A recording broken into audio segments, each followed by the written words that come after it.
ఓం నమ శివాయ. ఓం శ్రీ గురుభ్యో నమః. ఓం శ్రీ మాత్రే నమః. అందరికీ నమస్కారం అండి. ప్రతిరోజు రాశి ఫలాలు తెలుసుకోవడానికి ప్లీజ్ మన ఛానల్ని సబ్స్క్రైబ్ చేయండి. అలాగే వీడియోని తప్పకుండా లైక్ చేసి మన ఛానల్కి మీ వంతు సపోర్ట్ ఇవ్వండి. గోచార్య రీత్యా కుంభరాశి వారు ఎటువంటి శుభ అశుభ ఫలితాలు పొందుతారో తెలుసుకోవాలంటే ఈ వీడియోని స్కిప్ చేయకుండా చివరి వరకు చూడండి. కుంభరాశి వారు ఈ రోజున చాలా సాధారణమైన ఫలితాలనే పొందుతారు. ఈ రోజున ఉండే గోచారం అంత అనుకూలంగా లేదు అనే చెప్పాలి. అలాగని నష్టాలు ఏమీ వాటెల్లవు. కాకపోతే పలు విధాలుగా జాగ్రత్తగా ఉండవలసిన అవసరాలు చాలా ఉన్నాయి. అవి ఏంటో వివరంగా తెలుసుకుందాం. ముఖ్యంగా ఈ రోజున మీరు పడిన కష్టానికి తగిన ఫలితాన్ని అందుకోలేకపోతారు. బాగా కష్టపడతారు, కానీ శ్రమకు తగిన ఫలితం లభించదు. అలాగని నిరాశ పడకుండా ముందడుగు వేస్తే ప్రయత్నం చేయండి. ఉద్యోగస్తులకు పని ఒత్తిడి బాగా పెరుగుతుంది. నిజంగా చెప్పాలంటే మీరు చేయాల్సిన పని బాగా ఎక్కువగా ఉండడం వలన కొన్ని పనులను మీ సహోద్యోగులకు అప్పచెప్తారు. శారీరకంగా బాగా అలసిపోతారు. ఒకవైపు మనసుకి, మరోవైపు బుర్రకు ఏ విధమైన విశ్రాంతి అనేది ఉండదు.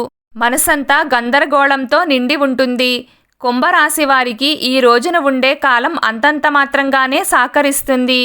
ఇంట బయట ఒత్తిడి అధికంగా అవుతుంది. ప్రయాణాలు అంత కలిసి రావు. ముఖ్యమైన కార్యక్రమాల్లో ఆటంకాలు ఏర్పడతాయి.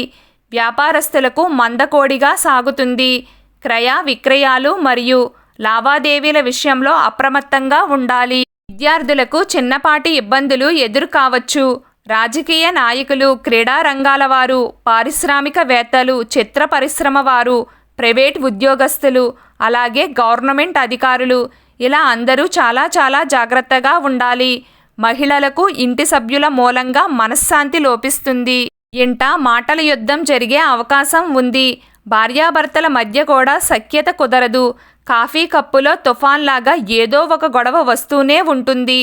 మొత్తం మీద చూసుకుంటే ఈ రోజున కుంభరాశి వారు అన్ని విధాలా కేర్ఫుల్గా ఉండడం చాలా అవసరం. రోజు కుంభరాశి వారి అదృష్ట సంఖ్య 4. ఈరోజు కుంభరాశి వారి అదృష్ట రంగు నీలం రంగు. ప్రతిరోజు మీకు ఇష్టమైన దైవారాధన చేస్తూ ఉండండి. అంతా శుభం కలుగుతుంది. ఈ వీడియో మీకు నచ్చినట్లయితే ప్లీజ్ లైక్ చేయడం మర్చిపోకండి. అలాగే ప్రతిరోజు రాశి ఫలాలు తెలుసుకోవడానికి మన ఛానల్ని సబ్స్క్రైబ్ చేయండి. నమస్కారం.